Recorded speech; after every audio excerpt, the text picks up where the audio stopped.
I've been trying to get in touch with Matt Johnson for a while now. If you don't know him, he's been one of the lead researchers on psilocybin therapy. It's the active ingredient in magic mushrooms for 20 years at Johns Hopkins. And the reason that I wanted to get in touch with him is that around me, there are so many superstitions around psilocybin and magic mushrooms. I have so many people that I know that say that it's demonic and it's dark energy and you gotta be careful. And to be honest, it's just superstition. And I don't know how to get through to them. I try to keep looking at the data and having conversations, but the thing about superstition is that I don't know how to break it. And we all have it. And you can have it individually, and you can have it as a culture. You can have a cultural superstition. And so I encounter that a lot when it comes to psilocybin. And so I wanted to sit down with Matt Johnson because he's been doing it for 20 years, and he has tons and tons of clinical data about how it helps people. It's verified, not addictive, and people see life-changing results after one session. And it helps in so many ways. Like, he's coming out with the study he just finished that helps people quit smoking, quits nicotine. It's one of the hardest drugs to get off of. It helps people quit alcohol in one session. It helps people with PTSD. It works better than SSRIs, benzos, anti-anxiolytics. For some reason, I feel like our culture is just open to doing all this other stuff. And then when it comes to this one thing that can actually unstuck you from all of those things, they get pushback. And I'm not saying there's no downsides.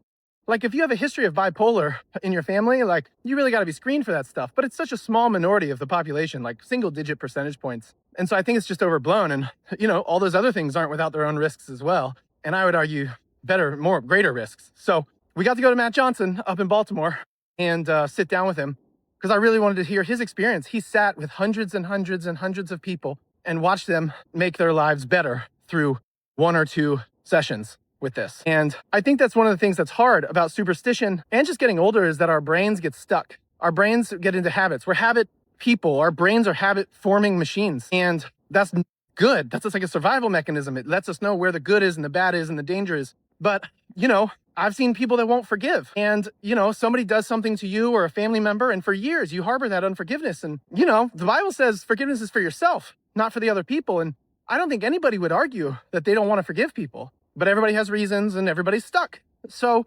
if you're dealing with unforgiveness, if you're dealing with depression, if you're dealing with addiction, if you're dealing with anxiety, if you're dealing with nicotine, zins and cigarettes, this psilocybin therapy has application for everybody. And we just have this superstition that came out. And the superstition came out because of the 70s and people were going on acid trips and doing mushrooms, but guess what else that did? It made them not want to fight people. It makes you love people. It helps you love people. And so what happened? People didn't want to go to war. So the government made it Schedule 1, which means there's no medicinal benefit. But it meant they could start throwing everybody in jail because they had a war to fight in Vietnam and then Korea. So, and then we get DARE, drug abuse resistance education, of which I got when I was in elementary school. And this whole narrative came out when we were seeing these benefits in the 40s and 50s from psilocybin. And it got smashed underground for 50 years. So it's finally coming back out because I think as a culture, we need it. And I think it's helpful. It's net positive. And if you're willing to take SSRIs or drink alcohol to cool down at night, I don't know why you wouldn't be open to a literal mushroom that grows in the ground that has so many beneficial effects. So anyways, I'm really glad we got to talk to him. It's one of my favorite conversations. So if you're skeptical about mushrooms and psilocybin, I would encourage you to listen. And if you know how they work, I think you're going to love this because you probably already know Matt Johnson and he's the man. So please subscribe if you haven't. It really helps. Welcome to the Austin and Matt podcast. I was actually at Burning Man in 2004 when Katrina happened. It was 2004, 2005. Yeah, and that's back now. Everyone has cell coverage, but no one had so all these people were finding out. And probably a few trickled whatever, they'd gone to town or whatever, but no one knew this major hurricane, a whole U.S. city got wiped out, Whoa. That was back, even that's gone now. It's no. Everyone's connected at Burning Man. That was before everyone knew about Burning Man. You were a burner before burning was a burning. But that's the thing. Even then, they're oh, it's already jumped the shark. Sure. No matter when you go, they always say it was always a few years ago. So even then people were saying it was, but of course, I think it's double Yeah. like now. But even then they were saying, oh yeah, you should have been back in the good old days. But Well, I think being there without cell phone coverage is probably one of the things that most people will never know, is going somewhere and being totally that is a off-grid. real marker. I mean, right. you cannot it's hard to replicate that. Right, right. Because everyone's gonna have You phones better hope they never find out what that's like, because that means we're in tough times. Yeah, that's right. By force, right. They don't work. So that means you were into psychedelics before you became a researcher. I actually no. So I was a researcher then. So I got into psychedelic research in 2004, and I actually went to Burning Man with the intention, and I did it. So it was more than an intention, but to volunteer in the Bad Trip tent, which was called Sanctuary. Then it became like Zendo, but like back then it was Sanctuary. And to help as kind of like training to help a bunch of people having bad trips. Whoa. Yeah, which I did. Actually, a very good friend of mine. We're still buddies. And like I met him because he came in on a bad trip. And you guys are friends now. Oh yeah, we've been friends like for decades. That's since incredible. I was at his wedding. How experienced were you with bad trips before going there? And like, how much was it? What was it like to just kind of see people having bad trips? Somewhat. I'd Okay. been around, but it definitely wasn't to that degree. Was there a lot of bad Where like trips you're happening? the person trying. Yeah. Yeah. So it was kind of it was intense. Like there was and the thing is, like the police would bring. So they had the medics and the police. Like if the person just tripping their head up, police are like, you take him. I mean, Yeah. they're making plenty of money busting people from cannabis, which is like obviously like smelly and like just. Sure. And apparently, if I could have the numbers wrong, and maybe it's changed, but at least back then it was like, if someone get busted, they get this ticket. If you pay it within like whatever a couple of days, it's like $200 and it's off your record. So everyone, they'd catch a ride into like the nearest town, hit the ATM, come back, and and so the cops were just making a bank on it. So it's like they were making plenty of like money off of like they didn't care. If someone's tripping their head out, like you want to take this, like, yeah, please go ahead. And so they get checked out by medical. And they're like, no, they're not ODing on an opioid or whatever. Like, yeah, they just took a bunch of acid and so Whoa. then they would so it was kind of like really nice. It was still kind of like a bit, they didn't advertise it because it was still a bit, like the official organization, I think, of Burning Man didn't want it to be too loud because Yep. it could be accused of like you're encouraging it, which is the classic thing, like, Totally. but yeah, like, people would be handed off by like the cops and medical and like, yeah, they just had a bunch of mushrooms and they're having a really tough time and are flipping out. Like, Wow. so it was like a really nice crash course and just dealing. And of course, it's not just, it's truly people having difficult experiences because like that's the reason they're there.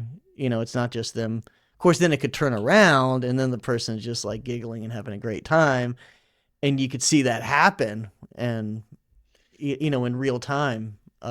When you say it's people truly having bad experiences because that's why they're there, are you saying that's why they're at Burning Man, or that's why they're in No, the that's dark why they're in the bad place? trip tent. Oh, I Yeah, see. like it's Yeah. because someone knew it's like, there's a place where they help with this, and they Yeah. walk across the playa, which is the name for the like whatever the desert area. It's like Burning Man lingo. Did you do that for many years? I've only been to Burning Man twice. So that was my first time, and I went a few years later. Okay. Actually, How- with the same buddy I met in the bad trip tent the first time, and another buddy. Did you get asked to come do that at Burning Man, or because you were researching it, or how did you get into I that? forget how it unfolded. So I stayed that first time with the MAPS like camp at Burning Man, and they were running, or it was this interesting political thing. They were like one of the organizations. I don't think they were officially running Sanctuary, but they were basically running it. Mhm. But again, I think it was one of those arm's length things where the organization didn't want MAPS running it, so they basically were, but there was someone else that was part of the Rangers there that There's were deniability. running it. Yeah. Yeah, anyway, but basically MAPS was basically running it. And What is MAPS? The Multidisciplinary Association for Psychedelic Studies. They're the ones that have developed MDMA for PTSD. They spun out into Public Benefit Corp Lycos, and so now like the drug development arm is Lycos, but they were the ones that essentially got the rejection for MDMA for PTSD. a year and a half ago by the FDA. But like Rick Doblin, and I don't know, everyone knows Rick Doblin. If they're Sure. around the psychedelic like Yep. world, like that's his organization. And yeah, so I think yeah, through knowing the people at MAPS, like that's how another postdoc at the time, we went there for that purpose. I mean, to check out Burning Man and have fun and all the For rest, sure, but yeah. also like, yeah, this will be really cool to get kind of a crash course and just dealing with a bunch of people having, bad trips. And What it was did- definitely useful. Like, What did you learn? How do you calm somebody down? um, yeah, it's gonna sound cliche, and I hate that, but it really it is more the vibe than what you say, and that's one of the things that I've certainly come across in formal like study sessions. Like, you can find yourself explaining things, like forget about like what's coming out of your mouth. And I've likened it where I've dealt with like relatives with dementia, where it could like weird people out and the person's talking out of their head, and it's like the words just like that's just some weird layer up here. It's just like look them in the eye and be like, it's like we're like, I don't know, there's a layer underneath, like your animals, the same way like you could look at a dog and know that dog is friendly and like we're connecting, that dog's not going to attack me. And then you could also tell that dog's going to attack me. It's like there's no words involved. So it's more at that level, like be a calm presence. Just something a little more practical than have good vibes is like, yeah, just get on the ground, like get lower than them. I mean, that's to get thinking back to the dog again. That's advice for like a strange dog. Get down. Don't cover over a dog that you're trying to meet. You get down to their level, stick out your hand. So it's like, yeah, they're sitting on this little kind of like cot, and just, put your butt on the ground, and yeah, how's it going? Like, what's up? Just, let them know. It's like, no, we're not the cops. They know about this and they're cool with it, but no, we're just people that, let them know the context, that help people that might have some, trouble if they had too much psychedelic or something like that. And, just try to be calm. Yeah. Yeah, like, and just let them know it's not that big a deal. Like, people have had bad, like, it's, but again, you can get in trouble by saying, don't worry, plenty. You could find yourself, if that's not landing, then, forget about the trying to explain it to them. I don't know, because at a certain point, like just knowing that millions of people have had bad trips doesn't, so millions of people have gone through the most intense hell they could possibly imagine. Like, great. Is that supposed to make me feel better? Yeah, right. When you got into researching psychedelics, was there something you hoped to get out of the research? Was there a direction you hoped to steer psychedelics in? Yes. I think the thing that was of most interest to me was behavior change. And that's still kind of the greatest interest. So I was really interested in the older work with LSD and alcoholism. And so this idea that like, and just plenty of stories of people that said what, like, be it like Steve Jobs or like Carrie Mullis, and, and then obviously if you get into the musicians and other artists, the countless stories are like, well, yeah, they did this thing like one or a few times, and it just changed the direction of their life, often in a good direction. Like, I'll often say, like, it's not uncommon for a drug experience to alter your life trajectory from a single instance, but outside of psychedelics, that's typically bad. Like, you got really drunk and you killed someone in a car accident, or you had too much of a stimulant and you had a stroke, and like, and even like on the positive side, it's like, in terms of other drugs, it's like something like, say, cannabis. Yeah. Lots of, stories of, medical and palliative effects, but like I've never heard of anyone said they smoked pot one time, they never touched it again, and it's had this positive ongoing influence in their life. It's like, no, like it helped your chemotherapy nausea, so you kept using it when you were going through chemotherapy or whatever, like a palliative. And so it's like psychedelics seem kind of unique in that, like, they could make people more malleable, and there's also examples where on the opposite side, like their life's gone in a worse direction. But just the fact that there are those examples where their life has gone in a positive direction, like they've overcome an addiction. That was always of interest to me because I had roots in behavioral psychology as an academic interest from early in college. And so that was interesting to me. I was kind of combining like the hippie elements and the psychedelic, like the past with like hardcore, like B.F. Skinner behaviorism. Yeah. Like I was doing research with rats, like pressing levers and like, That's cool, man. It's so interesting. I've been trying to figure out how people change their minds, and it's so fascinating because I don't really know still. Like, I don't know where it comes from. And it seems like young people, children are changing all the time, and then you get older and you're changing less and less. Even, you should change. You should stop eating or drinking or work out more or save your mind, like whatever. But we've developed these habits and we want to change, but we can't. right. Or, it's not can't. I don't want to be defeatist, but it's very, very hard. Yeah, there's an inertia, Yes. a momentum that like, yeah. And somehow you have to just remind yourself all the time and leave sticky notes around to like, do 10 push-ups, or, just to kind of cultivate this thing. But then somehow psychedelics seem to have a capacity to let you change your mind all at once. And to your point, you turn right. You can turn sometimes. Yeah. Now and I think it can be overstated. Like For sure. Most of the time when people use psychedelics, there is no like life. It's neither like this horrible like bad trip that or this life changing like whatever. Usually, it's like a fun time. Maybe it got a little scary. What's been in it's like fine. 5 minutes later, and there's giggling and like whatever, and like it was a really interesting experience. Like that's the normative thing. So we can't forget that. But like it's surprisingly common. It may not be typical, but it's not uncommon for people to say like these really outlandish things. Like it just changed the course of their life. Like things like that's when, they'll say like, that's when I decided that like, this girl I was dating, like she was really the one, or like I'd been drinking for years and I finally decided like, this is never going to stop. I have to stop. It's become a problem. Or like, whatever, like there's countless stories, like these kind of big decisions that kind of crystallize. And I don't think that's unique to psychedelics. In fact, that's kind of why like psychedelics are super interesting, because like what they do is not really unique. They're kind of just a magnifying glass of what people do. Like people do have these kind of changes and they become less common, as you were saying, as they get older. But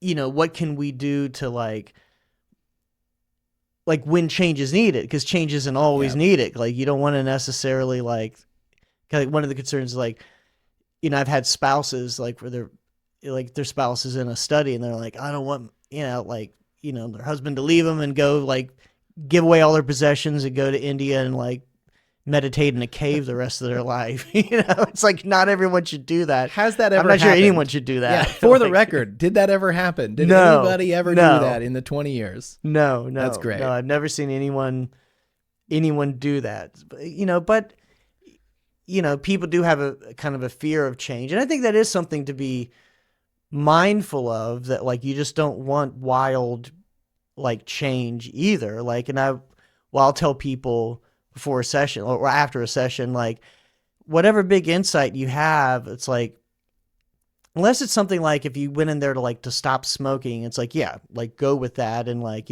but if it's like, if you're second guessing your relationship, like dude, sit on that. Give it like, a few days or weeks. Yeah, or the most whatever. important state of mind is your everyday sober state of mind. Like, see how it rests with that.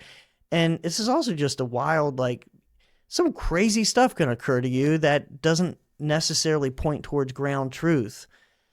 And this is important in a lot of ways. Not only it's like people second guessing, like, do you want to, I don't know, like invest in some like new like crypto coin that, not to say you never should, but like, like, and invest your kid's college fund. And it's like, no, dude, you're kind of married with 3 kids. And it's like, be really thoughtful about this. You have responsibilities. Like you're not a kid, like that's important too. So it just like requires a wisdom. And so like, don't, just kind of contemplate, if you think you're going to go in a new business direction, cool. Give that 3 weeks and think about it when you're stone cold sober. Yeah. So how does somebody change their mind without psychedelics? And what are the things you can do? Like, where does that come? Because I know it's awareness but it feels like a mountain sometimes. Feels like we all have things we want to do and we can't do them. Or, we try and try and try. Yeah. You try it and you do it for 3 weeks. And like, I'm not a morning person. And I've tried to be a morning person so many seasons of my life when I'll get up at 5 a.m. and go, and I'll be 3 weeks or whatever. And then eventually it's like I hit a fatigue moment or something happens and I just start sleeping in again. And then didn't work, and you just walk away from it. It's like, how do you actually do that? I think one of the most important points, and you could say this in different ways, but it's like, think about systems rather than just endpoints. Like it's just like, get into habits and construct your life in a way where you're going to be nudged. Like, recognize your own limits. It's not like you have this unlimited amount of like perceived agency or free will at any given moment. Like, recognize you're just like a weak human like the rest of us. And so like, nudge yourself. Don't put yourself into temptation. I mean, this gets kind of like, there's plenty of religious examples of it, like, devil get behind me. Like, don't put yourself in dumb situations. Put yourself in smart situations where it's going to be more likely that you're going to do the thing and to stay away from the bad thing, like, depending, like, if you want to get, like, obviously, like, keeping that alarm set, like, even if you sleep through it in a few days, at least sticking at that, like, yeah, maybe you go through like a whole month of like every single day, like cutting your alarm off, and like, but you've given yourself a chance, by setting that alarm early. And then, I don't know, just trying to go with that. Like, you want to get up and exercise. Okay. Like, lay your clothes out the night before where it's a little bit easier, like, kind of learn these tricks. Like, self-control is easier. Like, I've studied a lot of behavioral economics, and outside of psychedelics, it's the main thing I've studied. And there's something called hyperbolic discounting, which sounds very mathematical and fancy, but basically the most important implication is it's easier to make a self-controlled decision where the consequence of that decision is far away from you. So it's easier to exercise self-control at the grocery store than at your refrigerator. When like defection on your own pre-commitment. That make your decisions later easier. Yeah, like to get mythical about, like, Ulysses tied himself to the mast of the ship when he knew the sirens were going to tempt him. That's right. So like, put yourself, like, don't have like the whatever it is for you, like the cheesecake in the fridge, if like at any moment when it's in your fridge, like in 20 seconds that could be in my mouth.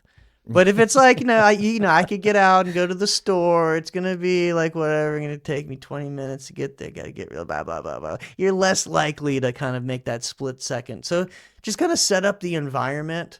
I try to think of, like, as a behavioral psychologist, kind of the first layer is, how can you orchestrate the environment to just nudge yourself in the desired direction? How to plan that ahead of time.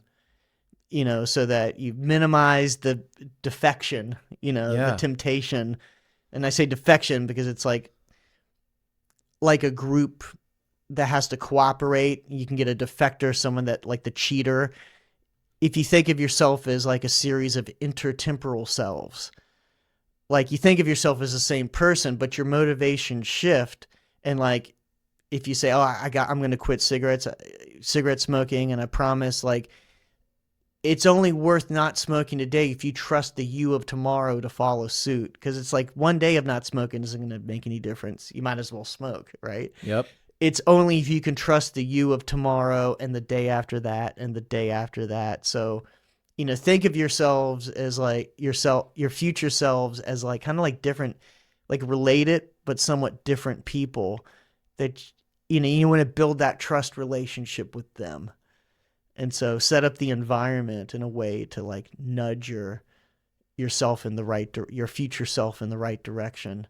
I've definitely done that where I thank past Matt for setting stuff up for me, where something happens. I'm like, oh man, past Matt just hooked it up. Thanks, man. Like, and it's thinking about it in that direction. Yeah. But you studied quitting smoking, nicotine addiction specifically around psychedelics. Yeah. And so I'd love to learn more about that because you can not buy the cigarettes and not be around people who smoke and not do a lot of these things. But then also, what happens when someone goes in with an intention on psychedelics to quit smoking? Or you walk me through sort of what that looks like, and does it seem more efficacious? Does it seem like it sticks a little bit more? Yeah, and yeah. why? In fact, if it we does? finished our second study. It'll be published soon. Cool. But a big randomized study comparing it to nicotine patch treatment. So this is one session with psilocybin, the active agent in mushrooms, for those who may not be aware. But it plays out in different ways. For some people, it seems to like solidify their, like, kind of magnify their intentions, and it kind of frames things in a much bigger, from a much bigger perspective. Like metacognition? I think it goes beyond what's typically meant in cognitive psychology by metacognition. It's sort of like, it kind of gets more in the realm of like, that's typically talked about in more Mystical. yeah, mystical or humanistic psychology, or religion. It's like, what's the meaning of your life? And like there's tethers to this. There's more of a road between this kind of amorphous goal of quitting smoking. Like it can kind of hit someone like very, very strongly, that like wow, like I do all these things in my life where like I want to kind of embrace health and life. Like I don't want to die. Like trying to teach my kid to do the right thing, and I do exercise, and it's like it kind of can, like, it metaphorically like pull someone back where they see the big picture and like, whoa, this is crazy. Like, whoa, like how dumb of me to do that. Like I don't want to do that. It's Wow. whereas in everyday life, and this isn't unique to smoking or anything else, it's like all of these decisions all of us go through, it's like you've got tunnel vision. Like you're dealing with the next thing that comes up, and it's the immediate, and you're dealing with the thing that you're dealing with, and you're not kind of panning out all the way. And like, how is this little thing nested into this much bigger picture of my life?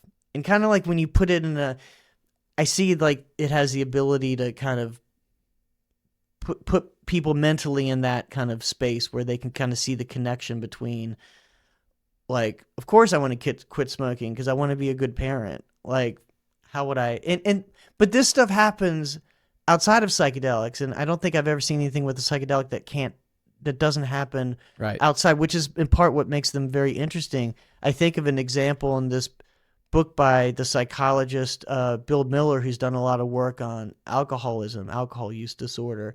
Bill Miller wrote a book called Quantum Change about how people outside of psychedelics, how they change their lives in kind of like discrete ways, not just gradual change, but they just took a 180 on something. And he described a case where a guy quit cigarettes because he was like picking up his daughter from daycare, and he showed up and it was raining, and he was a little bit early, and he thought that he reached for a cigarette to realize, oh, I'm out, and like, oh, I could go to the convenience store up the road and I'll be back in time for her. He started to drive away, and just as he started to drive away, he saw her in his rearview mirror and realized, and for a split second, like, he kind of told himself, I did see that. I'll be back in a minute. It's just like, it was kind of inconvenient. I saw her in my rear, and then he like caught himself and was like, whoa. Yeah. Like, I just like almost left my daughter in the pouring rain for these cigarettes, and like then he was done. Wow. It's like, it kind of like that. That's like a psychedelic experience. That's like something that like this kind of asteroid that hit the earth for him. It was like that, just like magnified, like, oh, that's what this is about. In that context, it's like easy. Yeah. Like, of course I'm going to quit smoking. It seems like eventually the decision becomes easy. Yeah. So if you frame things, and that, I find that most interesting. Addiction is such a mystery, but everything like heroin addiction, cocaine, there are stories where oftentimes people, when they finally quit successfully, even if they tried a million times before, there's this clarity Mm-hmm. that happens where I don't want to say it's easy, but it's definite. relatively speaking, it's easier. It's like they know they're done. It's like Right. something very deep. I think of tectonic plates under the earth. Like something has shifted very deeply where they're, and another metaphor is like, the old cartoons where you had the devil and the angel on the shoulder. Like, come on, it's just this one time. Live a little bit. Oh no, you should, like, I wonder if that's fallen out of fashion with the modern cartoons. I love those old kind of tropes. Yeah, right. But it's like, that's kind of like where you've got the cigarette in your hand or the crack pipe or whatever. And it's like, if you're having the angel and devil, like, argue it out, it's probably too late. Right. That's right. So I think of people with addiction getting to a place where like you're past that. There's no devil on your shoulder and it doesn't require the angel to argue the devil. Like you're because you invite that, you get close enough to it, like you're going to lose. Yeah, you're entertaining it. Right. And so it's already done. So if the shift is like big picture enough where you just, and that's the thing. I mean, I'm so fascinated by it. Like addiction, like what is that? Well, it seems like sometimes it's mostly, unfortunately, my perspective is it's always bad things that happen.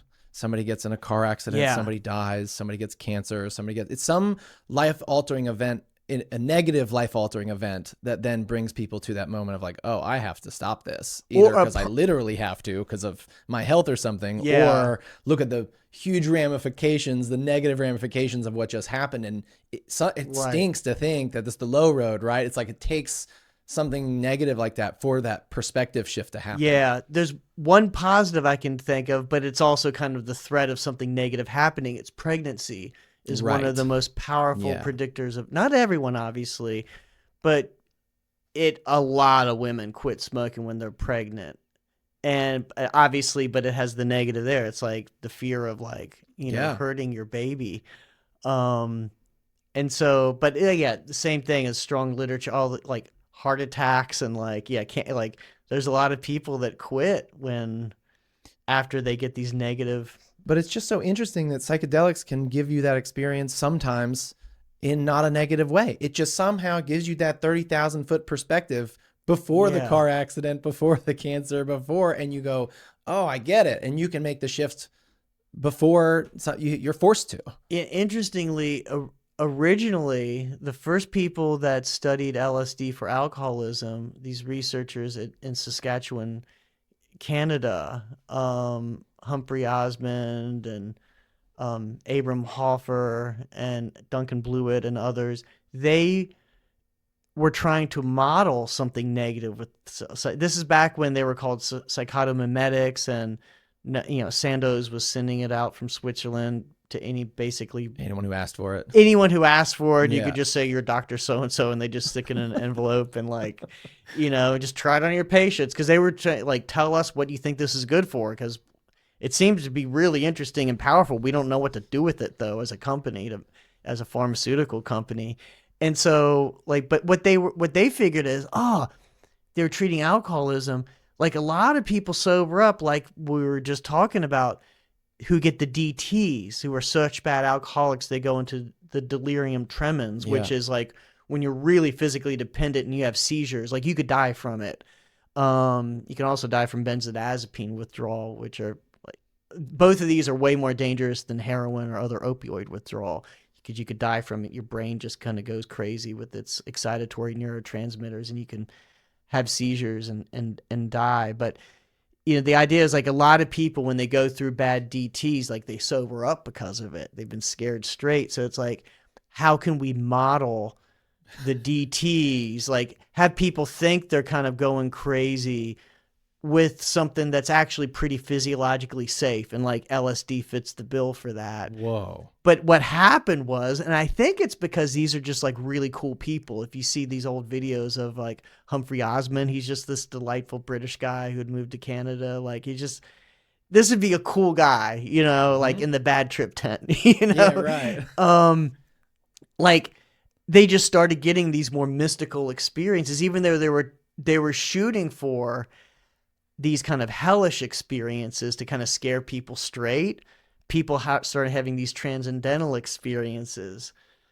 So It's incredible. It is interesting. It gets what you were saying. Like, it's not, even though they were explicitly trying to, it's not like the negative, traumatic event. It ended up being more of these positive, transcendental, perspective shifting, like experiences that seem to be more helpful. How much do you attribute what's happening to physiological responses of like psilocybin going into the brain or whatever versus somehow it connects to the reality beyond this reality or mystical sort of like what's actually going on there from you seeing this for 20 years? I think the first thing is that there really is no dividing line between like the psychological and the biological.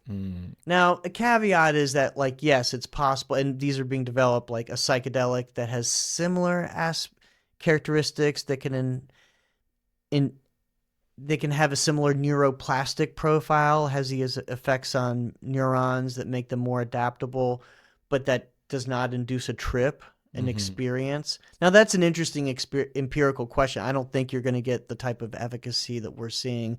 I think it would be a different treatment model, maybe akin to microdosing, where people are taking it more regularly, which we still don't know whether there's any real efficacy to microdosing. It's still very much an active area of research, and much less research has been done on that compared to like the high dose research. But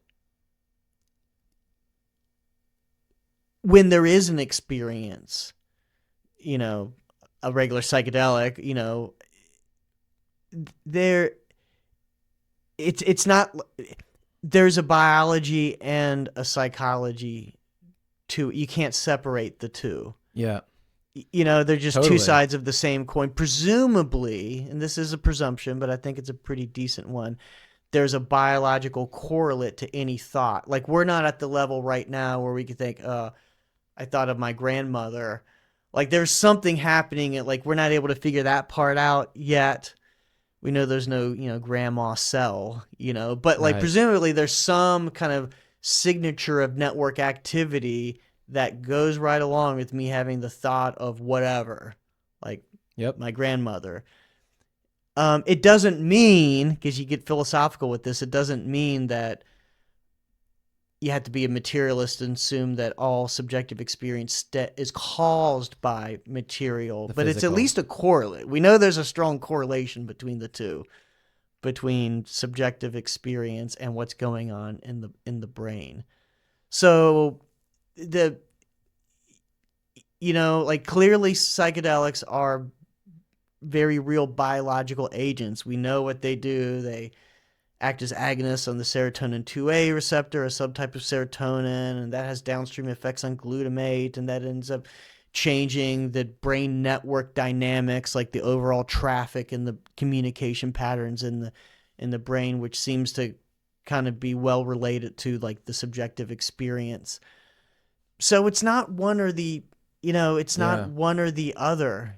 And like, if you have a successful course of psychotherapy with no drugs, and that just, and this, these things do work. They don't always work, sometimes we focus on that, but like, you name it, like there's, like, phobias are one of the most addressable thing, and just anxiety in general is one of the most addressable things through various extinction therapies, like systematic desensitization.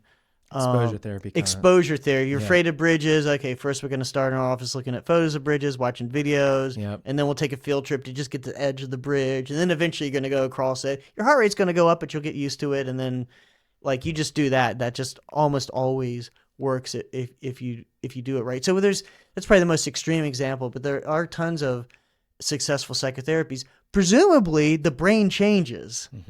Now we don't think about it that way because it's not a medication, but like, everything you do is presumably changing your brain. So I think about the psychedelics in the same way. I do think my guess is, and we need more work on this, but there's a causal role of the experience. Now, that experience though has biological correlates, but I think that matrix of psychology and biology, that subjective experience and all of its biological underpinnings, I do think that is a necessary part of at least the current treatment models, where people have these big picture perspective taking experiences that are memorable, where they kind of reframe things in their life, and they feel like they've kind of, all the analogies, like they rebooted their like they defragged. We don't do that anymore. Defrag the Defrag disk. is like Oh, 1990 yeah. saying, yeah, you defrag your hard drive. It's running a little cleaner. You've spoken about the guru effect as well, and I think this sort of correlates, or like, because it's the set and setting, right? It's like you are impressionable, and so it can't just be purely biological, but we have to be careful as well, because whoever's speaking to you in that moment does have influence, because it is I don't know, it's like you're perceiving reality and they're giving you a perception of reality, and so you're just more open to that kind of thing. How does that, like, how do you balance that? I guess the person should just know the person they're going to go into it with, and if they want it to be their pastor, then it could be their pastor, I guess. Or like, or is there a neutral? Is there like a no influence at all from a sitter? Oh, that's an interesting philosophical question. I mean, I don't think there's ever no influence. I mean, this gets very like Heisenberg uncertainty principle. Right. It's kind of baked into the very like nature of the universe. Like you can't interact without having an influence. Exactly. That would be my presumption. But like, that's a spectrum though. Like, yeah, you can have a, kind of, again, I don't want to forget about the normative case. The normative case might be like, it's not a therapist, it's just like a buddy who ate mushrooms too, or maybe who didn't, but like, and someone that you trust. I mean, I think that's the most important thing, and know the goals and to trust them. And that is a difficult thing with professionals, whereas like you got to, it's the same dynamic with like any doctor, any psychotherapist. Like, you're putting a lot of trust in these people. People mess up all the time. And now you figure out, you just ask ChatGPT. It's like, why didn't my doctor say that? And like, they did, like, because we're, I mean, that's a trust in terms of their knowledge, but just even in terms of their intention, we know that there's like really astonishingly high rates of all kinds of abuses. Like some non-trivial percentage of psychotherapists that said that they've had a sexual relationship with a client over the course of their career. There's, everything. There was something at Hopkins years ago where some like gynecologist was like filming all the women and taking it home, and I think he ended up committing suicide. Like, there's crazy stuff out there. And so I don't know, there's no secret. Like as a patient, all the kind of normal, like, try to be with credible people with all the credentials and just have the right vibe, for lack of a better term. Yeah. If the person creeps you out, you don't want to be having a psychedelic around them. It's almost like a friend. Trust your gut. If your friend was educated on it or felt comfortable, they would almost be the best person to do it with. If you trusted them in that capacity, if they knew what they were doing and blah, blah, blah, blah, blah. That trust is one of the heaviest weighted things. Right. Which I know some people will now, like, and I could hear kind of the criticisms out there, and like, yeah, they may, and you started yourself with the caveats, they may not have the professional wherewithal, and like, what if your blood pressure goes up, which I'm not a physician, so I have a physician colleague that can come and address the blood pressure. And but yeah, that it's been argued before, and it's an interesting point, like when some of these state level initiatives come up, that like, hey man, where people say, forget about the Oregon or the Colorado model. What about just allowing people to do it with their friends who they actually trust, instead of creating this whole industry? And like, there's an argument to be made there. There's at least one, I think one should appreciate, even if they don't agree with it. Like, yeah, because like people know their friends that they could trust, that they're not paying thousands of dollars to for this experience. And maybe they're very credible, but like also maybe they're not, but they, if they're talking about their high school buddy that they've done everything with, and it's like they can at least trust that their friend isn't gonna like whatever sexually assault them. They have their best interest. Yeah, That's yeah. right. So that is true. I'm not giving, to be clear, recommendations. No. I'm just kind of exploring. Like there is a reality to that. You might trust your friend like more than this doctor that you've had 4 hours of preparation visits with. So you've done a lot of cohorts over the years studying this, and I was curious, what are some of your favorite ones, or some of the ones that you did where you just, for whatever reason, you enjoyed those cohorts for the way you studied it, or maybe the people, or for whatever reason? Yeah, I really like the smokers, which is kind of my main thing now. And it's a line of research going back 15 years or so. Why do you like the smokers? Because, I don't know, part of the context is I've done a couple of studies with meditation, with people adopting a meditation, and then another one with, it'll probably never be published, but long-term meditators. The caveat, you get the full spectrum of humanity in every group, and, Sure. You can give group averages, but you can get a lot of narcissism and a lot of I've meditated so many thousand hours in my life, and like almost like just I'm a guru. Like the ego can be, there's exceptions. Again, I feel the constant need to put the caveats out there. There's some awesome people, but you get some people that are like, and you hear stories about famous like meditation researchers, like behind the scenes from their grad students and whatnot, that are like, there's something there to like the people that are attracted. There's exceptions, but to get heavily in the meditation world, it's like, there's some degree of self-medication, like there's some degree of ego inflation, much like psychedelics, but like, so in that context, the smokers are really kind of cool because they're kind of wearing their thing on the outside. It's like, overt. Yeah, it's like, guess what? I'm not perfect, and neither are you. Yeah. Like, let's not pretend we're not all a bunch of smelly animals. Like, I kind of get that sense, like, there's a realness to someone that's saying, like, yeah, I'm here because I've been smoking since high school, and I can't seem to quit. Like, I've tried. It really stinks. I've tried. I feel stupid because of it. And it's like, whether you admit it or not, there's things, may not be smoking, but there's things that we all have that fit into that category. And so it's not like... You appreciate how open they are and just how obvious it is for them. Yeah, because you get a lot of people interested in psychedelics that are just, I don't know, very attracted. When I say these things, I feel like I need to put all the caveats in. There's plenty of exceptions, but people that are like steeped into the New Age movement and spirituality, like you can get so thick with ego and baloney that it's like, can you just be a regular person? I don't know. You feel like there's a fakeness to it where it's like,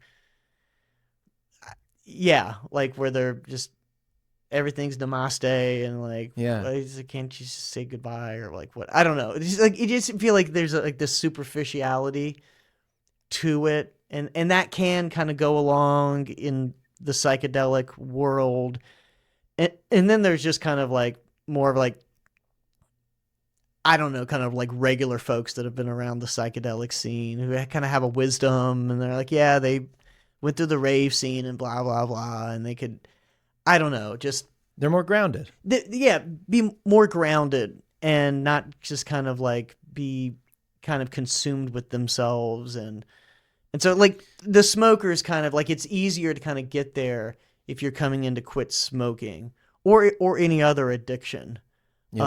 And another thing is like the cancer patients, people who are dealing with like essentially existential distress, anxiety, and depression with cancer. That was like a really cool group to work with. Why? In part because like they were just so primed for like things were so deep, like, but in like this not superficial way, like this like very real way. Very real way. And I remember just I would interview all the people that like came into that study, all 51 people, and said, okay, this is a high dose. and you could literally think you're dying. Like, don't take this lightly. And I try to, like basically a joke, like scare them, but like tell them the truth that it may not be like this, but like, yeah, you might think you're dying in a challenging experience, and you feel like your heart's going to rip out of your chest, even though we know physiologically it's relatively safe. And here are the caveats around that. But like, yeah, man, you might feel like, and you might come back and say, everything that you described in the preparation, nothing could have come close to preparing me for that. So I try to like my best to like give them the worst case, best case scenario, whatever you want to call it, like how intense this can be. And so often, like, the cancer folks are like, okay, welcome to my life for the last 8 years. Wow. Like, this is what I feel like, like, legitimately, like, this is what I feel like every time with my appointment, knowing I might have, like, 5 more tumors on my lymph node, and then I've got, like, another 3 weeks to live. Like, like, dang. They're, like, already so intense with, like, this existential level threat that they're like, bring it on. And those were, and those studies were positive, right? From the cancer patients. It really helped people. It helps people kind of accept a little bit or have a peace about their life. Yeah, it seems to, and it's expressed in different ways, but just people were able to kind of reorient towards accepting like one, like realizing what is currently available to them.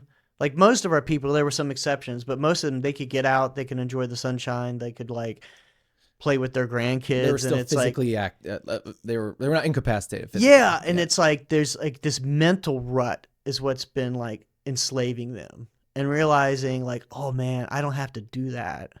Like every day is a miracle. Yeah. Like I'm still alive. This is cool. Kind of like that reorientation. And so that was, and also just I don't know if there's like any answers, but just it seems like playing with this kind of narrative. Like there's a whole lot of like these games that we play. I say we because it's like these, I think it's a human condition. Yeah, it's like you think, and whether you're religious or not, but if you are, you might phrase it as like, and you might phrase it this way even if you aren't religious, but like God's doing, like, is punishing me. This is like, I've brought this on myself. Why? In like these games of like, how did I, like we're looking for a causal agent to blame, and like, in all these games, and they just, it seems like there's this ability to kind of slip out of like, wow, I'm just getting myself into all these knots over this. Like, this is reality, like right now. Like, and there's no going back in time. There's no bodies. It is what it is, I mean, the stuff that sounds cliche, but like, it seems like easier to kind of get out from those like mental, like these monsters that we can kind of create these like narratives of like self-hatred and self-doubt and self-blame and, it's new perspective. And getting out of your own way. And even like there's even like some people would even like, oh, now I can actually appreciate the positive, which is like a radical level. It's huge of like, wow, not everyone gets to know of like, get this lesson of like, I'm like, to appreciate life like I have, like cancer's been a gift, and like that's not everyone, but like there's definitely some of that where people are like, wow, I've gotten a special lens that most people don't get. What a shame if they were like, just someone dies being hit by a car and they weren't able to see. Like, I've actually got to like wrestle with some of what it means to be alive because of the cancer. Let me ask you about the smokers as well. When they're going through this, are you guys asking, does it get very direct? Is it very like, so what do you think about smoking? And like they're tripping, and are you bringing it back to smoking all the time and kind of getting them to talk about it? Is that to make the intention sort of sit there? Yeah. And give them that perspective on that? Not during the trip. Not during the trip. Yeah. So in the preparation, we do what's called cognitive behavioral therapy. Yeah. So, we do things like, list the good things that smoking does for you, list the bad things that smoking does for you, and just some kind of psychoeducation about, most people kind of get this stuff. Yeah, smoking's bad, but like, just kind of getting it on there, like, let's think about like what like when you have quit before, like what are the challenges you've had? So all this sort of talk therapy, we know that can help surrounding smoking, but all that's really in the preparation and then in the so-called integration, the follow-up sessions, but not really during at the session. It's just a high dose. And so this could be different if it was like a medium or lower dose, but Leo Zeff figured this out years ago. Other people did too, but here's a great book called The Secret Chief. He was an underground therapist for years. But he described his evolution early with like LSD research in the 50s and 60s, where he thought at first, like, he's this gifted psychotherapist and he's going to like be the master of the mind. And like, as someone's, tripping, he could like work with them and mold. Yeah. Yes. He's the master sculptor. And he realized, like, he just humbled himself. It's like, man, there's something going on here with that person's mind that's beyond anyone's. Like, the best you can do is make them feel safe and be there for like, as like the safety net. And that's, and that's like, yeah, dealing with the bad trip if they're having, hold their hand and be like, I'm with you, and then working through whatever might come up. But for the most part, you set it and forget it. That's amazing. And so you're not really interfering. You want them to kind of introspect and just kind of go off into their own. So how often are the smoking guys bringing up smoking when they're tripping? Pretty often, or it's a huge variability. Yeah. Like sometimes people do, and sometimes someone will say like they didn't think about it all day, and it could be helpful either way. Yeah. It's really weird. There's so much to figure out. Like some people who didn't think about it all day, that really it becomes, and they really think it helped them kind of reset and orient towards the cigarettes differently afterwards. So it's not even like necessarily having these kind of like concrete visionary, content, even though that happens sometimes too. There was a lady, she was like my first or second participant in my pilot study, and she had a vision of herself smoking in like the Andy Warhol tomato soup can, like where there's like dozens of different copies of it. And she zoomed back and realized there were like, 10, 100, 1,000, millions of pictures of her smoking a cigarette. And it was interesting because it kind of tied together with the boring old cognitive behavioral therapy part of the talk therapy beforehand of like, well, it's really not a choice between smoking a cigarette or not. It's just a choice between being a smoker and not.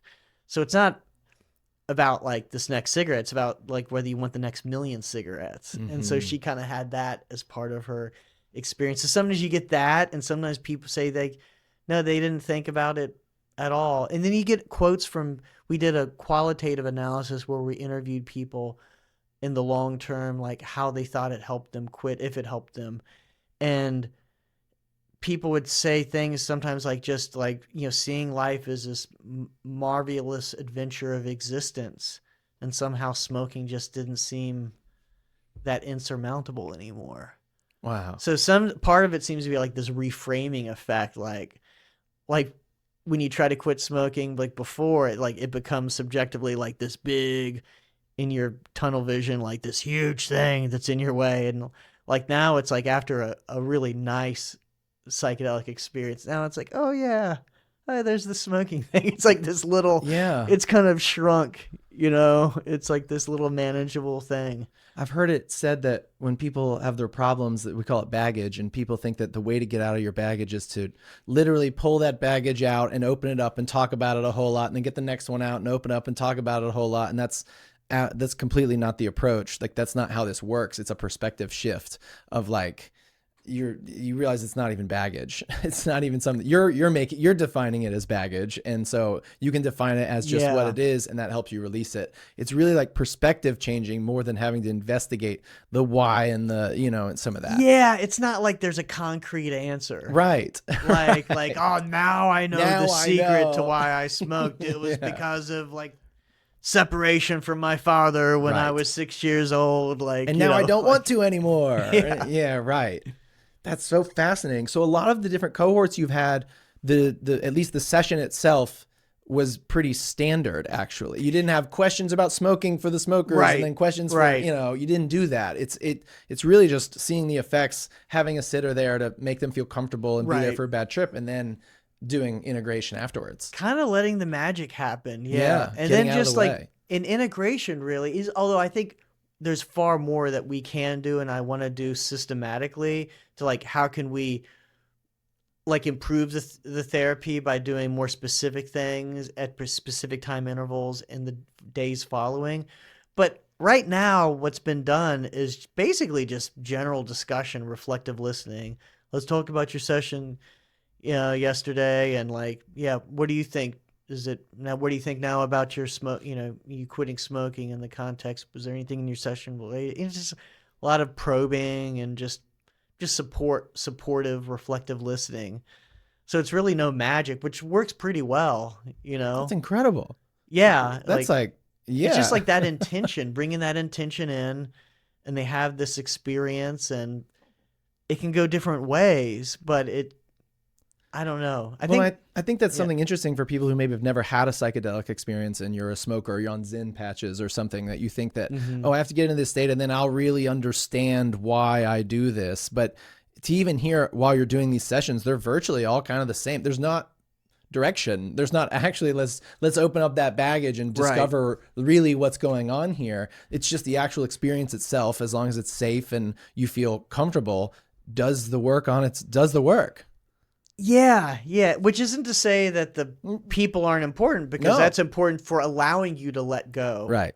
Because if the person wasn't, the goal is for that person to completely let go into their experience and absorb into it.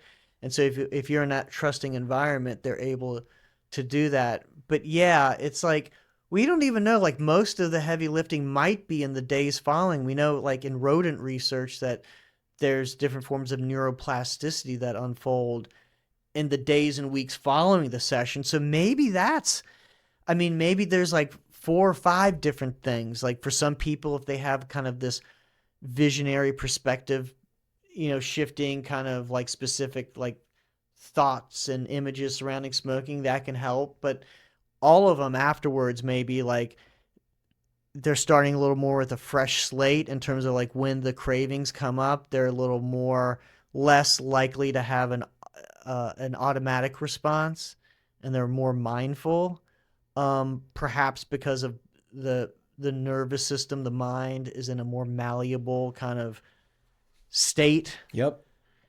We just don't, like, we're in our infancy and figuring out how it's working. It's probably working in multiple ways. Have you ever overcome an addiction with the use of psychedelics yourself? No. Have you ever overcome an addiction? It depends on what you define by addiction. Yeah, how do we define addiction? Well, see, I would define an addiction kind of beyond, just substances. So I kind of view like really like we're all just swimming in a sea of addictions. We're all like, just managing our addictions, right? Yeah, like it's just like being an animal is like addiction is like the necessary byproduct of autopilot and habit, which is something we need to do. We don't have the computational power to be like, you couldn't cross the street unless you put 99% of reality into autopilot. And so I'm addicted to crossing the street safely, right? And so addiction becomes clinically more of like, what are those things? We all fall into patterns. What are those patterns where, the way I look at it, in the long term, it's a negative, but you're attracted to it in the short term. And so like, I think I wish I could say I have a great, I overcame heroin addiction, but thankfully not, like I could like, there's certain things you like, you want, like, you could learn those lessons from others when they articulate it, and like you don't have to go through it yourself. Yeah, it's like it's useful to have an older brother because you get to watch him do a bunch of mistakes. Yeah, kind of thing. Yeah. But so I do have that kind of very broad view of what addiction is, and I think like for people who keep falling into verbal patterns, like they have a relationship with a loved one, a spouse, a boyfriend, girlfriend, a son or a daughter, where like people fall into the same pattern. They realize, oh, why did I say that? I always respond. I had a temper or whatever. It's like you're falling into a pattern that you've recognized before, but in the short term, it's like there's an attraction there, but then afterwards you say, well, why did I respond? Like that's an addiction.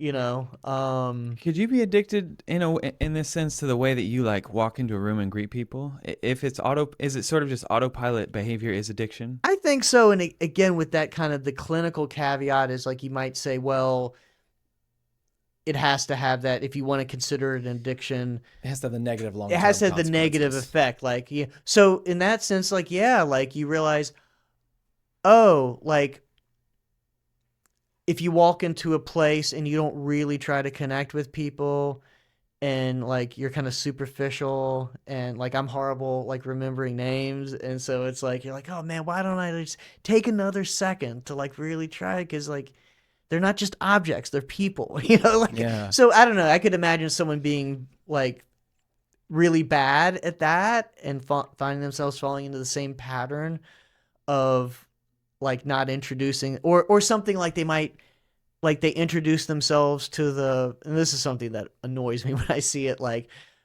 the person in charge, but like the like so-called underlings, they don't, or like you see like the difference in how people treat like wait staff versus someone else, and like like I don't know, like they're not just, those are people, they might be on a roll, but like you can, and I think we all can fall into that pattern, but I see some people falling like really badly into that pattern. I can imagine some people seeing that in themselves as an addiction, like not really connecting with people and just kind of seeing them as part of the environment.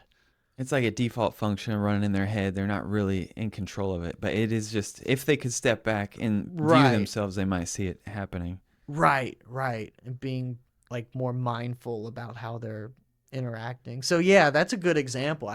That could be an addiction. If the person catches themselves and says, oh man, why did I do that? I was kind of like a jerk to, like, what, I didn't mean to come off like that. Like if they, like, yeah, that's kind of like, oh man, I did it again. Said I'd have 2 drinks and ended up having 9. Like, Yeah. same psychological, like, phenomenon. So in some sense, it's really not an addiction until you admit it. Because you're saying if it's not negative, Yeah. it's not an addiction.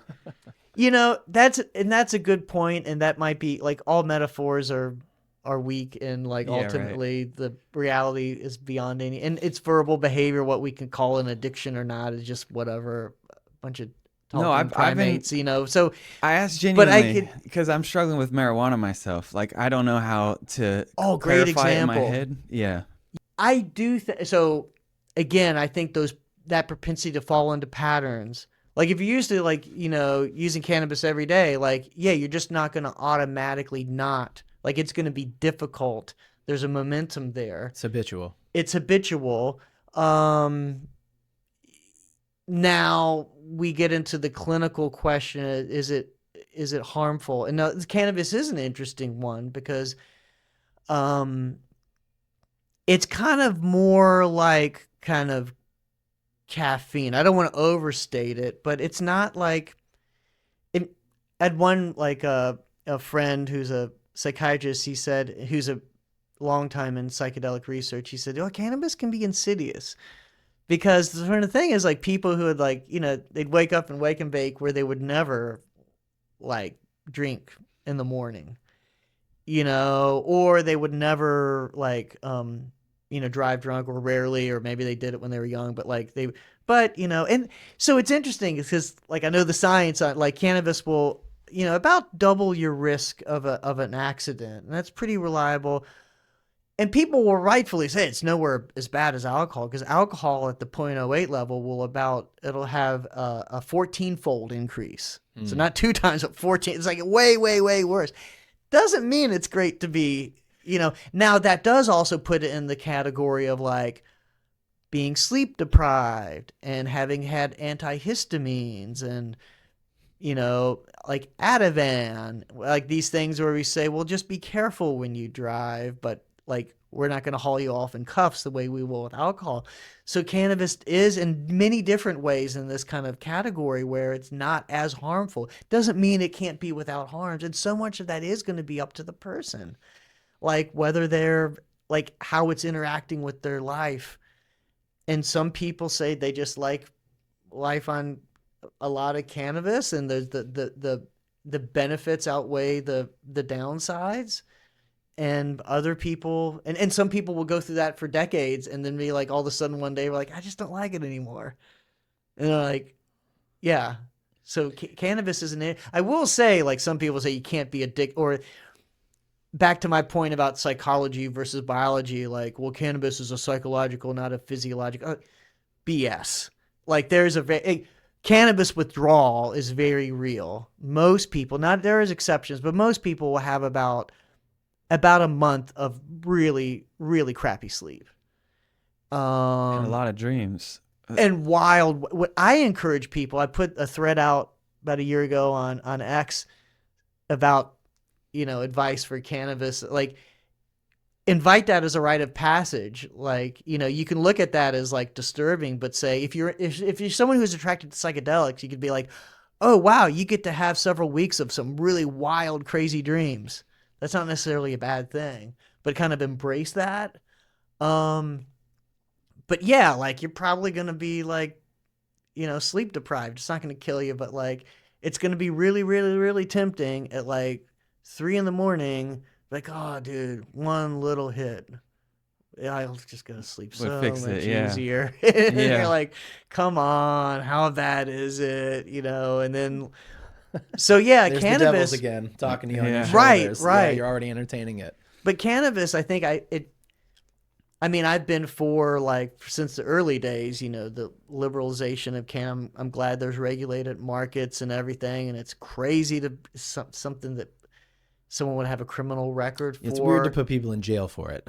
Yeah, yeah. I mean, that's, but it's like, then you'll see some people though, like, arguing like, yeah, like, there's no real cannabis addiction. And there are people that are like, it puts them in a weird place where they see that type of, even if they see it online, where they think, well, I'm just a sissy, or this is lightweight stuff, where they hear stories about someone like addicted to fentanyl and heavy drinking, and it's like, well, I don't have a real addiction. It's like, screw that. I hate that. Like, it's like, no, dude, people have, because cannabis can be so easy to use, and it can actually in some ways make it more difficult in a way than some of these other things. It is similar to caffeine, like you mentioned. Yeah. I mean, yeah, because you can wake and bake and do pretty good functioning during your day if you're used to it. Caffeine just makes you productive. I mean, that, to your point of like, it's right. We're like, it's not an addiction because the future is fine. It's not a negative future, right? Versus everything else, you get drunk and then you have negative futures for the immediate help. But I mean, caffeine, I know so many people who wake up and have headaches because they haven't had their caffeine yet. And if they miss it for a day, they got headaches, and then they quit for a week and they're back on it. And functionally, it is an addiction from physically, and but it just doesn't have the negative long-term thing. So it is kind of similar to caffeine. And there's things with cannabis, relaxation, creativity. Yeah. Sleep. Yeah. Now I think people, like, part of the formulation though is like their kind of access to those states starts to change a little bit more when it's not in their system every day. Yep. But there is an attraction to having something, like having a button to press, like, boom, going, like, it's a control over, I mean, we're, as humans, like, we use tools. We want, like, we could, like, grow a bunch of fur, but like, no, I'm going to have a coat I could put on when it's cold and take it off when I don't want it. If I want this state of mind, I'm going to go there, and, I could choose to be on it or not on it. So there's an attraction to say, like, I want to be in a creative, whatever, kind of a looser free association space. Cannabis is going to nudge you more in that direction. So it's like,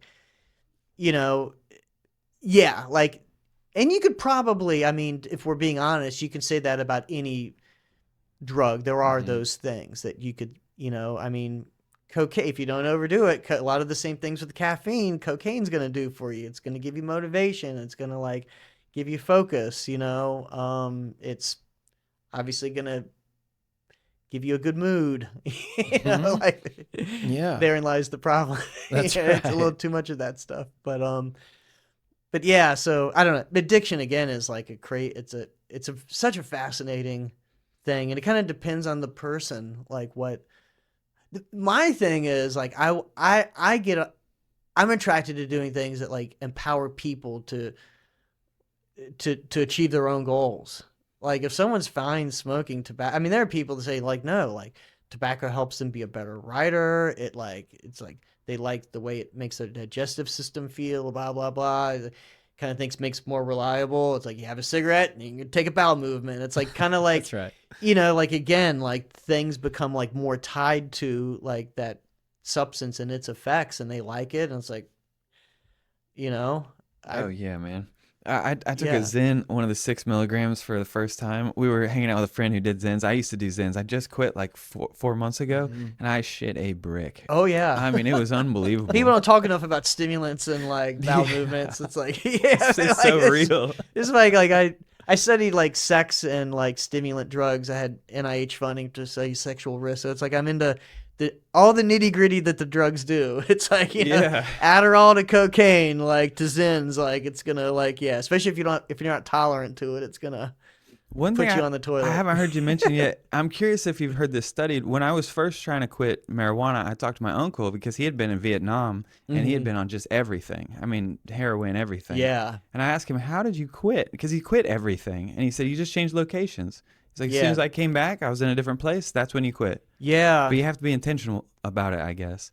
Yeah. So that like one of my best friends back in college, like he had actually he'd went to I think a week or two of high school before he dropped out and basically lived with friends, like cooking up, like helping them with their meth lab in Northern California in the woods, and it was basically a meth head for a decade before he like went back to school, and like they just moved to Oregon and like whatever. He just like, I didn't even really try. I just got out of it. Just got away from those friends and wasn't helping friends cook up meth in their cabin anymore, and just now he's a school counselor, got his GED, went on to college, we went to college together. Now he helps, kids hopefully not drop out of school and become meth heads. But that changing, but that kind of ties to those nudges I was saying before about changing behavior. Like that's kind of the opposite. Like that's one way, like moving from Vietnam back to the States. And that's kind of a classic example where a lot of like vets quit things like heroin because like it's just this radical change of context. And if you don't get used to doing it back home, it's relatively easy to, I mean, even if you're physically dependent, like it has an effect on physical dependence isn't independent from that psychological effect of context or set and setting. And so like shifting that environment, it just, you're divorced from all those cues and those situations that prompt you to do it. Now you're kind of back, you're getting all the old reminders before you did heroin, Well, how much can you talk about the study that you just finished up around nicotine and cigarettes? Yeah. So we can you talk about the results? Yeah. So at 6 months, it was 52% abstinent in the psilocybin group versus 27% abstinent in the patch group. Yeah. So wow, substantially it's more. double. This is from one psilocybin session, and this is using nicotine patch with the same type of cognitive behavioral therapy with CBT in both groups. And so kind of and our results with nicotine patch were on kind of the upper side. They're very good for what you typically get in the scientific literature for nicotine replacement with 1 in counseling. 4 is good.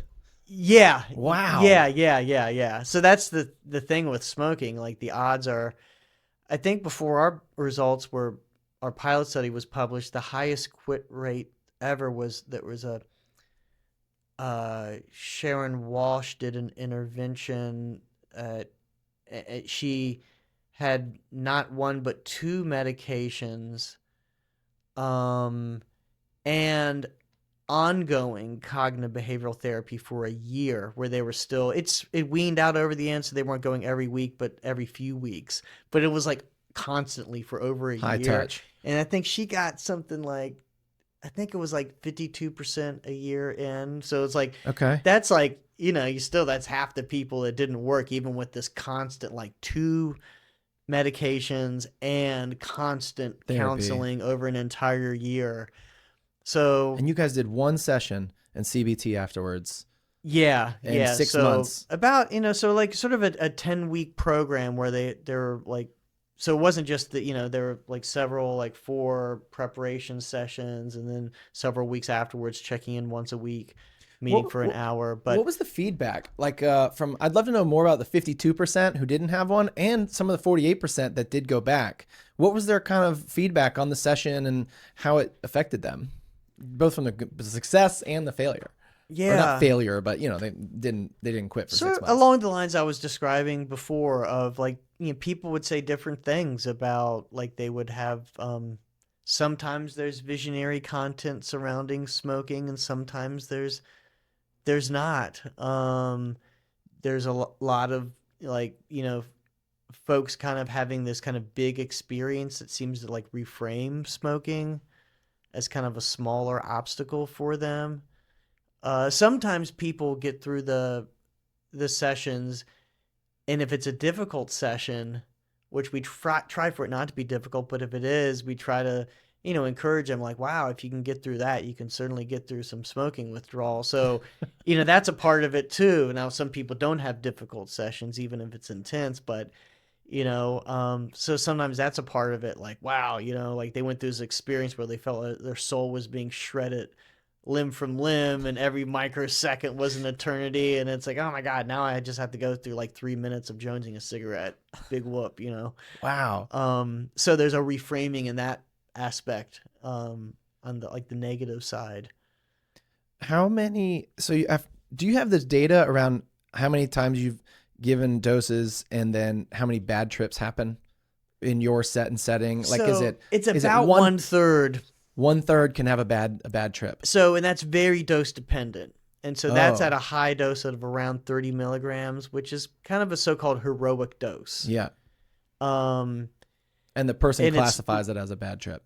yes. Well, Or we've done it in different ways, but Okay. yeah, essentially they'll say like this was, now we have a scale over the last several years that we developed to assess it, but we've also kind of done it by just saying, was there any point in the session we had substantial fear, anxiety, panic, a sense of feeling trapped? Basically, yeah. they're saying like, yeah, they had a bad trip. But But that's all. It's Okay. about 1/3. We've done that in multiple studies where it seems pretty reliable that even with the best preparation, that if you get a high enough dose, like, and it doesn't mean the whole session. Sometimes it is the whole session. that's what I was going to ask, because if they define it as a high moment of fear, but then there's a breakthrough moment and it turns into a wonderful thing, Oftentimes there is. that still goes in the bad trip Right. bucket. Right. Oh, Right. okay. How many do you think get to the very end and go, that was awful? Like they get all the way to the end and they go, can we remove that out of the data? Or just think of an exact number, an exact. My gut Yeah. tells me about 10%. okay. Maybe 5%. Sure. 5%. Yeah, and but I'm not holding it's you to it, but it's a real minority. But here's the crazy thing. Even that doesn't necessarily, some of those people will say it was still helpful. Like the whole session itself sucked, but they still think it helped them quit smoking so about one or helped them with their cancer or whatever. 1 in 10, 1 in 20 will actually go, that was awful. But even some of those will go, but I don't regret it almost because it was helpful. Right. Yeah. Now, some will say that sucked and I wish I hadn't have done it and Yep. it wasn't helpful. That's Yeah, a for reality sure, yeah. too. But I it's think small. that's less than, that's probably like,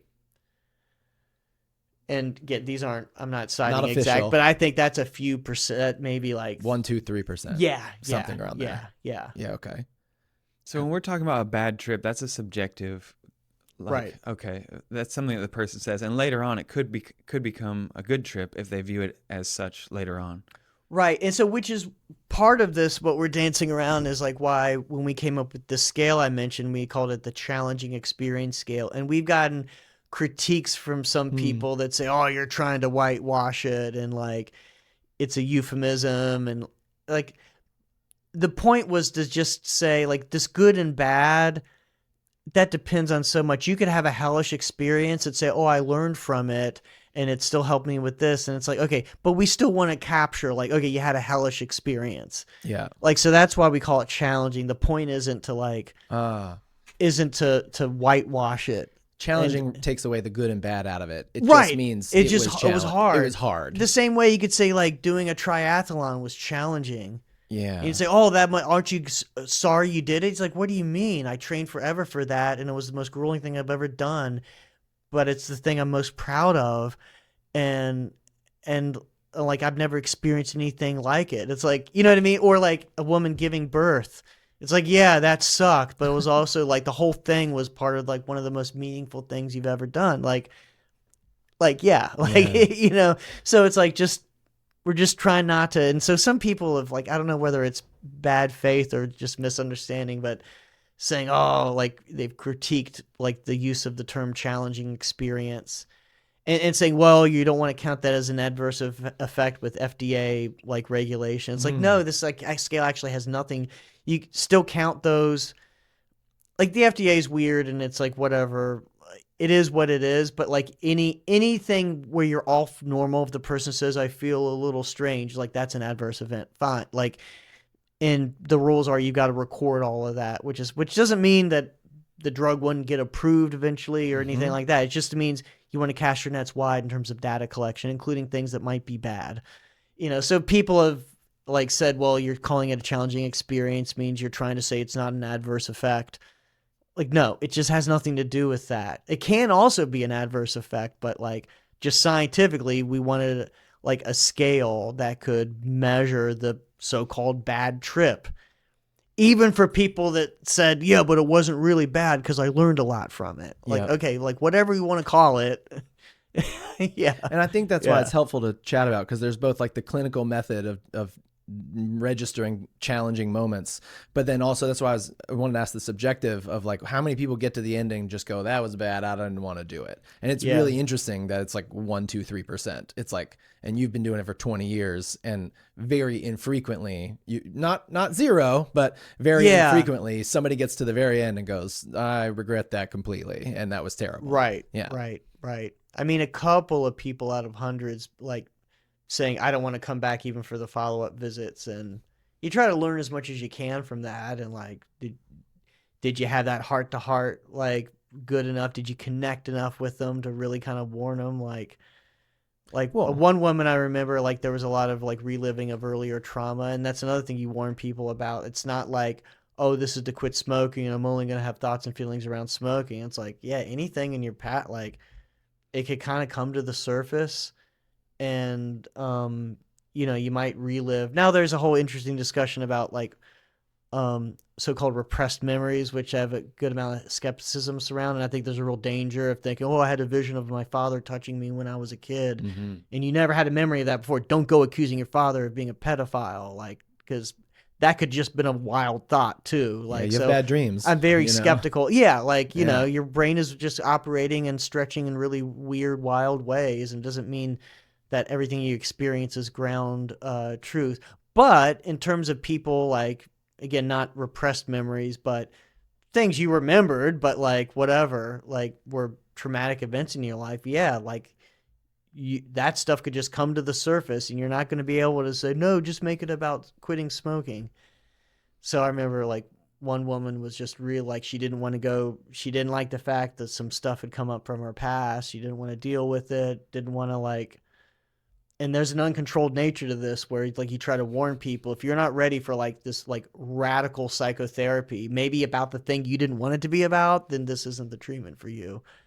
Because it could just like go wherever it wants to go in terms of like, it's your mind ultimately. It's not, I don't know, in my view, it's like, it's not the drug, it's the mind. Your mind might take it in certain directions that you don't have control over. And like you said, you're not even directing the session. Like you're not even like, let's talk about smoking. Like that's actually not even happening during it. So it is going to do whatever it wants to do. Right. And you can't be like, well, don't think about the, you know, don't think about the bear in the room, you know, like whatever, like it's just not going to work, you know?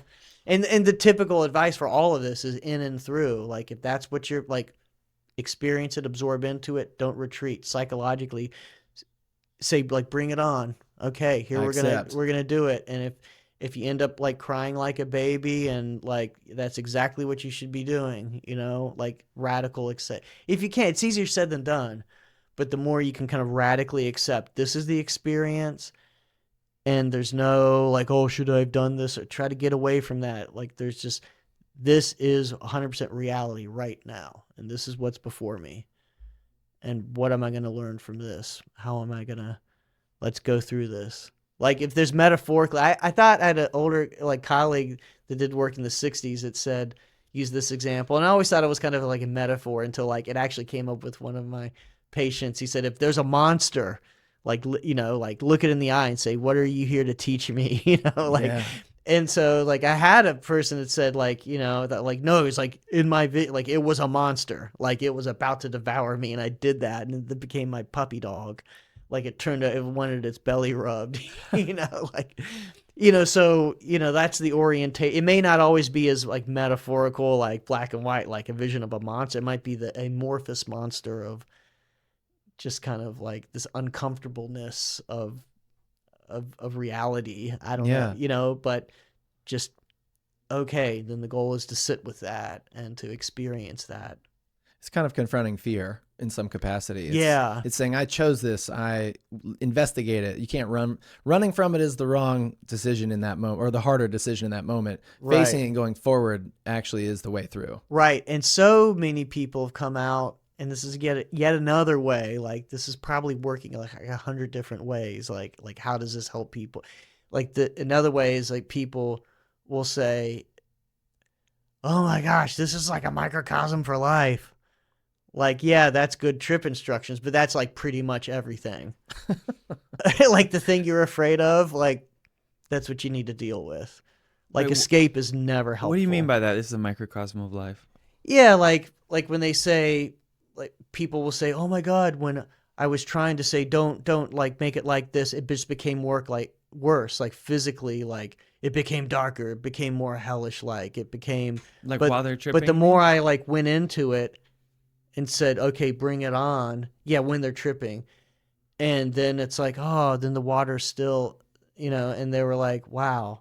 And so it's like immediate biofeedback. Like the more I accept it, the more it's actually going to be okay. You know, so it's like, I don't know, like how to deal with an argument with a loved one, or you just get the news you have some tumor.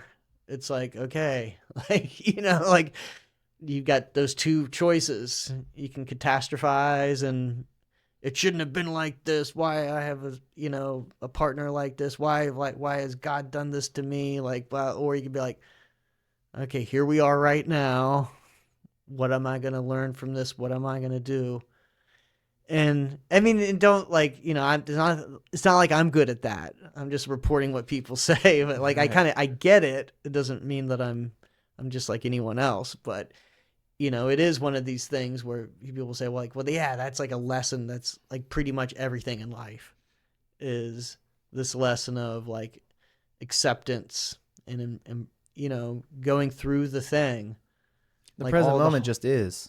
Yeah, like all the horrible things. Like life just sucks, you know. You like can keep thinking about. If it doesn't, like you haven't lived long enough. I don't, you know, like there's gonna be horrible, horrible things. Yeah, I've heard it said that you know what we're very terrible at, or what we try and practice, is being right here. Because what we like to do, what we will do by default, is think about either the past, and I should have done this, or why did this happen, or we think about the future and we're planning on when I get here this, or let me whatever, and it's very challenging to be right in the present moment. And so I think maybe in those moments of fear, or when you're going through those trips, it makes you fully present, and you really want to escape, and you really want to not face it right now.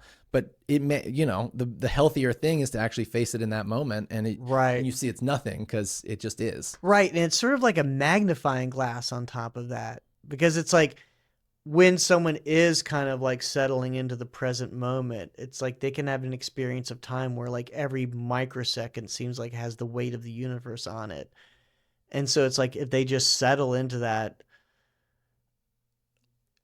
like it kind of comes with this lesson of like, you know, or they just want the comfort. They just want this to end because they're at the precipice. They're at this, like it shouldn't be like this. There's this raw, naked reality that is just too much to bear. And it's sort of like, guess what? That's everything. Like even when you're not on a drug, and like any kind of illusion of any sense of comfort is an illusion anyway. or it's temporary. We're not in control. Yeah, like you're not in control, like, and you're gonna die, and you're gonna experience pain, and you're gonna have people that you love that die, like, a lot of bad stuff, so it's like, so like appreciate if it happens to be going good right now, Yeah. but like, yeah, like it's like a biofeedback where if they say, they just breathe into that moment and experience it, it's okay. But they also realize that, like, that psychologically, it's like they could just go an inch this way or that way and fall into the abyss. But it's like, no, right here, it's okay. That's incredible. Like, if they're in the present moment, it's going to be okay. That's a great message to wrap with. I think I'll accept that you have to go, and I'll realize it's going to be okay. It's really, really a pleasure to chat with you, man. Oh, it's been fun. Yeah, thank you. Thanks for being willing to sit down with us. This was incredible. Yeah, you are like a pioneer in this psychedelic psilocybin research, and so thank you so much for chatting with us. I've been lucky, like it's been fun. Yeah. What is one message you think everybody should think about regarding psilocybin to leave them with? Like, you've been with it for 20 years. There's a lot of stigma. There's a lot of goods, bads, everything. Like, what's your message, sort of, that you want people to know about it? About psilocybin and psychedelics, and the therapy, and the whole thing. And this sounds weird for someone that's like spent like decades like focusing on psychedelics, but like it's not the psychedelic. Like the psychedelics don't become too focused on the, like, it's all human stuff. It's everything that psilocybin can provide. It's also available to you. It's just kind of a magnifying glass, and sometimes you don't even need that. And so you get the same spectrum of humanity in people, and beware of people that are, I don't know, like, it's like, I've never met an enlightened person. I've met people that are better role models and this and that, but like, I don't know, just beware of a lot of the baloney that goes along in psychedelic circles. It's all the same old human story. It gets complicated and messy, but just, it's